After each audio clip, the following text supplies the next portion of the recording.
Origin Chance, welcome to CG Reaction, and this is Nobody's Here, Chaos, 57 BCE by the channel Historia Civilis. Yes, another Julius Caesar series is the 5th part of it, after 27-part series. Yeah, in the previous part we saw how Claudius, who became Claudius, became, commoner, to become just the leader of those people, even though he was a patrician. That's some fucked up shit. Like, that's just finding loopholes there. Oh, look at that, I'm going to be adopted by someone who's younger than me, so I'm automatically a commoner then. I'm poor. So he came in power, sucked up to Caesar a lot. Then after all the reforms he did, like, giving free shit to everybody and things like that, a bit of socialism in today's terms, maybe, why not? And then I guess he made Cicero go exile in a way, right? Yeah, he exiled Cicero in a way. Then Pompey's like, oh, that's not right. Pompey being that kind of who looked up to Cicero and who has certain principles, so it's like, this is not right. So he was in the background trying to bring back Cicero, and that rubbed wrongly with Claudius. So Claudius went against Pompey. Somebody in the comments said that maybe Claudius didn't know that Pompey is working with Caesar, triumvirate. That could be. That probably was the case, but still, that's still going to piss off Caesar. So, Claudius and Caesar's relations, I think, by now would have been gone like that. So, yeah, the year of chaos, I guess, in here, like he talked about previously, Pompey is going to bring back Cicero when Claudius' times go away. So, yeah.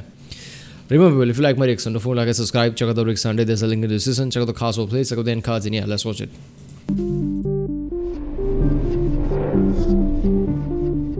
When the consuls for the year 57 BCE assumed office, Rome was in bad shape. Cicero had been banished from the city, Claudius and his supporters were on the streets, and political violence was on the rise. Two new consuls were walking into this mess. The first was Lentulus, a well-respected politician on friendly terms with Caesar and Pompey, as well as Cicero. The second was Metellus Nepos. He was not well-respected. He was a populist who had got into a bit of a tussle with Cato in 62 BCE, which had ended with him being humiliated and fleeing Rome in disgrace. But he was one of Pompey's people, and Pompey's support was enough to secure for him the consulship. Cicero's younger brother, Quintus, went to Pompey at the beginning of the year to make a deal on his brother's behalf. He promised that if Pompey could get Cicero's banishment lifted, Cicero would agree not to criticize Pompey, Caesar, or Crassus openly. Remember that these three were in a secret alliance.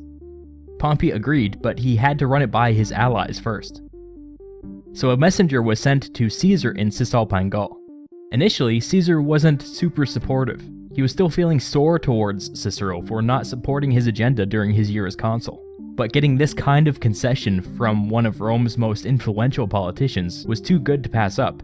He agreed. Yeah, so I thought, it was Pompey being Pompey and he liked Cicero or something like that, and being man of principle, because, So I thought that's why he wanted to bring Cicero. No, it's because there was a deal offered to him, alright. Crassus had no special quarrel with Cicero, so he was cool with it too. With that, it was decided. Pompey pulled some strings, and at the Senate's first meeting, Lentulus put forward a proposal to lift Cicero's banishment. Cicero's personal popularity in the Senate remained high, so that wasn't the problem. The problem was that the Senate had been strong-armed by Claudius the year before, and had felt pressured to force Cicero into exile. But with Lentulus introducing the bill and Metellus Nepos supporting it, and Pompey speaking passionately on its behalf, everybody felt comfortable getting on board. Yeah, it passed with a huge majority. Both of the leaders and the Pompey, the influence guy, I guess, of the Senate, obviously is going to pass now. As always, the legislation went to the public assembly to be rubber-stamped by the people. Claudius was no longer in elected office, but he was still a senator and had voted against the bill. And more importantly, he still had his gangs of supporters out on the streets. On the day of the vote, Claudius showed up with his gang, which included a bunch of gladiators armed with swords. Let's not gloss over this. Up to this point, political violence had been somewhat normalized in Rome. Pushing and shoving had become common.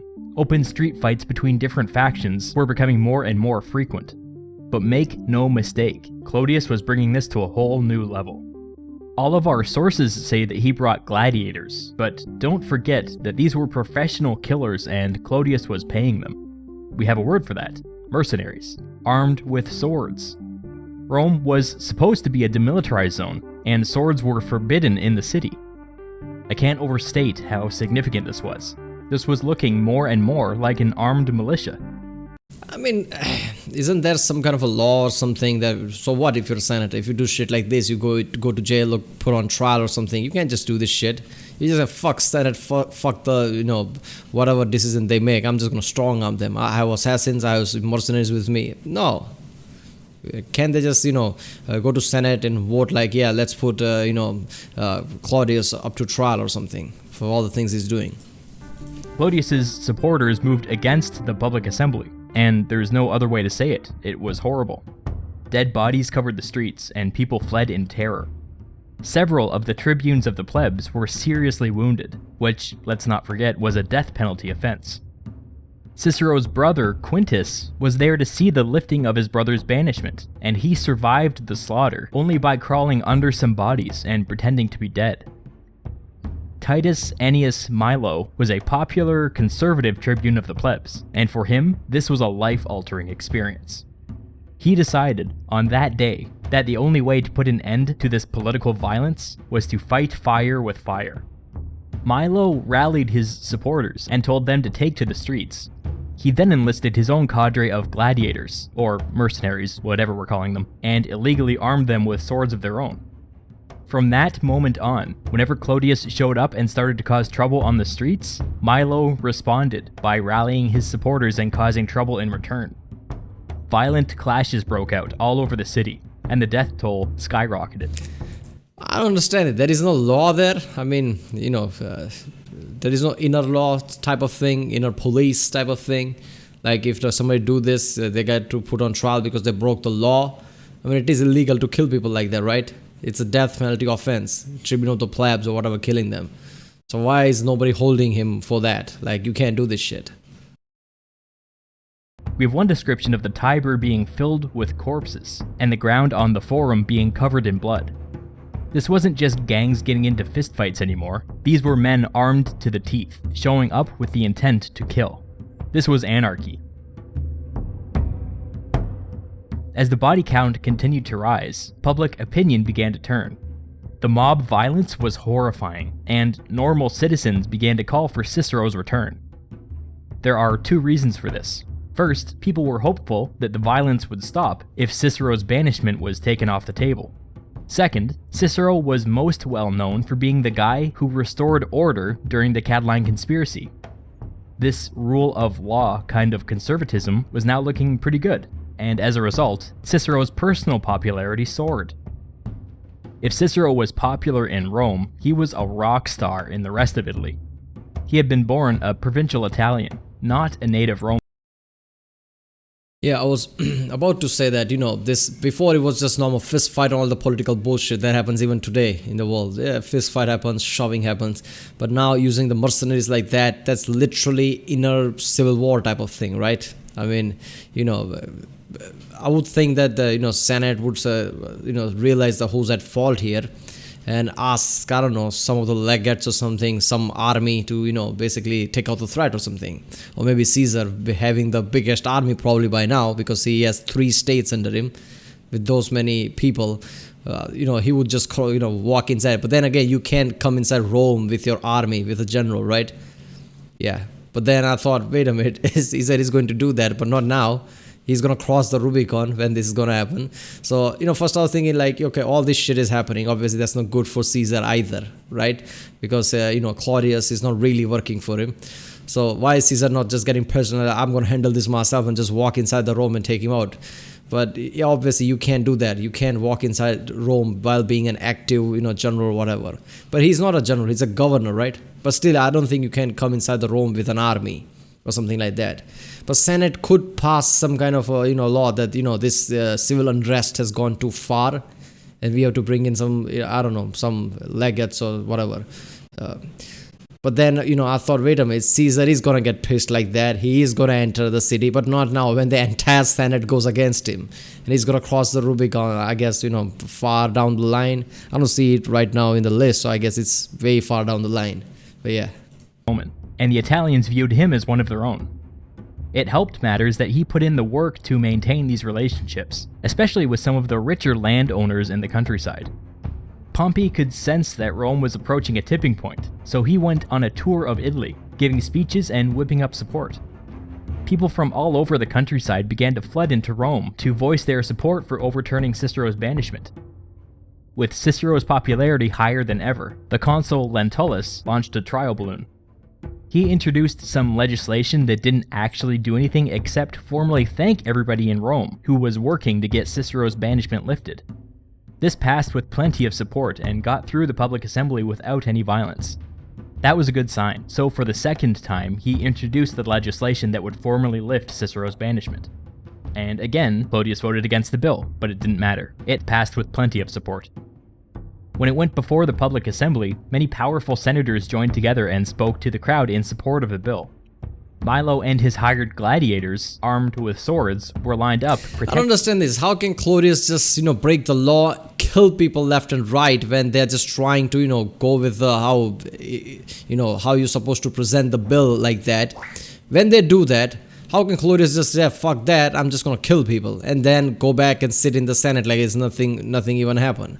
What, anybody who's on the Senate faces no prosecution or something? Is that it? The stage. Clodius showed up with his supporters, but when he saw Milo's show of force, that scared him off. The bill was approved by the public assembly pretty much unanimously. Cicero was free to re-enter the city. When he finally did, he was greeted with cheering crowds. Cicero spoke before the Senate and singled out Pompey, thanking him for working tirelessly behind the scenes to get his banishment lifted. And with Cicero finally back in the Senate, it was back to business. The most pressing issue to attend to was the fact that Rome was currently in the middle of a food shortage.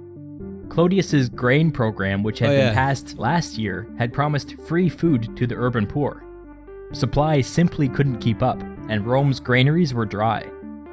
Cicero suggested that the Senate appoint a special commissioner to take command of Rome's agricultural supply chain. This commissioner would have unilateral authority to go and fix the problem, with the power to override regional governors or generals. Cicero then suggested that Pompey be that man. Lentulus seized on this idea and formally put it before the Senate. With Cicero's support and the support of both consuls, it passed easily. We can kinda piece together the deal that was made here. Cicero's banishment gets lifted with the help of Pompey, and now Pompey gets a powerful assignment with the help of Cicero. Pompey left Rome to go and fix the grain situation, and Pompey being Pompey, he did it in no time at all and made it look easy. Cicero was emboldened by his renewed popularity and had some scores to settle. Shortly after Pompey left Rome, Cicero marched up to the Capitoline Hill with a small group of supporters, took the tablet that listed Clodius's accomplishments during his year as tribune of the plebs, and destroyed it. Damn. He then gave a speech, arguing that none of Clodius's actions as tribune of the plebs were valid, because his conversion from patrician to plebeian was illegal. Keep in mind that Pompey and Caesar had been the ones to oversee this conversion.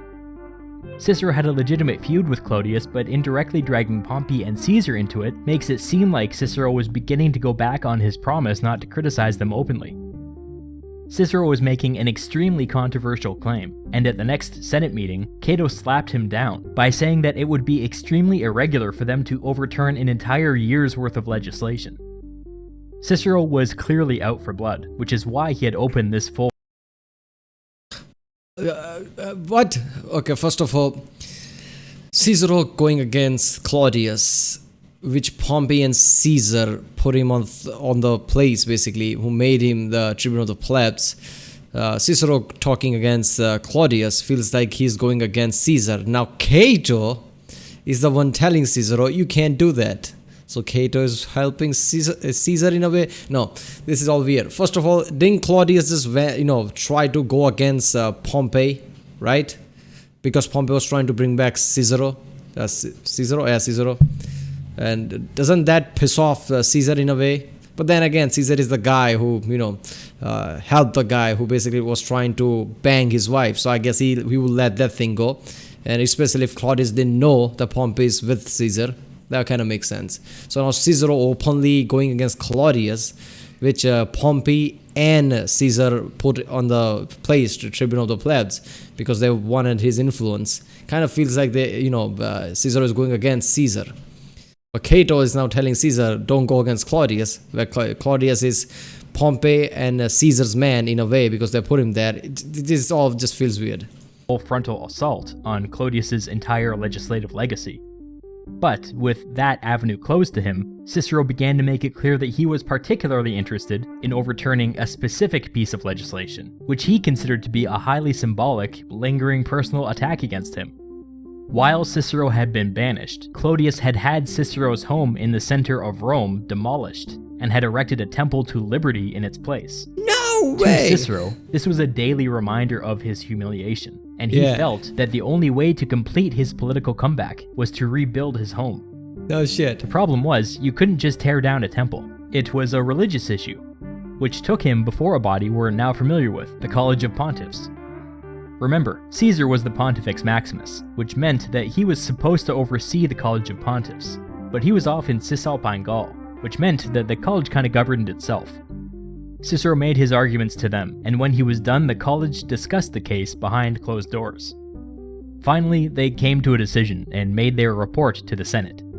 The college decided that it didn't feel comfortable overturning all of Clodius's laws, since the Senate had actually affirmed all of his actions when they had voted in favor of his legislation. But taking into account the Senate's acknowledgement that they had acted foolishly when they banished Cicero, the college said that they would be comfortable with changing the designation of the temple, allowing it to be demolished if Cicero wished. On top of this ruling, the Senate voted to foot a portion of the bill to rebuild Cicero's home. This was a big symbolic victory for Cicero, even though he would go on to complain that the Senate was deliberately snubbing him by refusing to pay 100% of the cost. You just can't please some people. Claudius was pretty upset by the Senate's rebuke, even if it was symbolic. Well, Cicero being salty is not really that after up. Claudius is an asshole, sure, but Senate approved of it, being in fear or not, that's a different thing. But Senate did approve, Caesar's banishment and destruction of his house. So him asking 100% of the money, it's not that far-fetched. But that is something, right? People call it just come. You are all the morons who banished him and destroyed his house. So we're gonna let that go and let him build his house again. Symbolic. Once the construction crews started work on Cicero's home, Clodius and his gang attacked, chasing them away. You kidding me? This wasn't quite enough for them, so they also attacked Cicero's brother's home, which was nearby, and set it on fire. How does this work? work? Not long after this, Cicero... How does this work? That's some confusing. There is no basic law there in the city of Rome.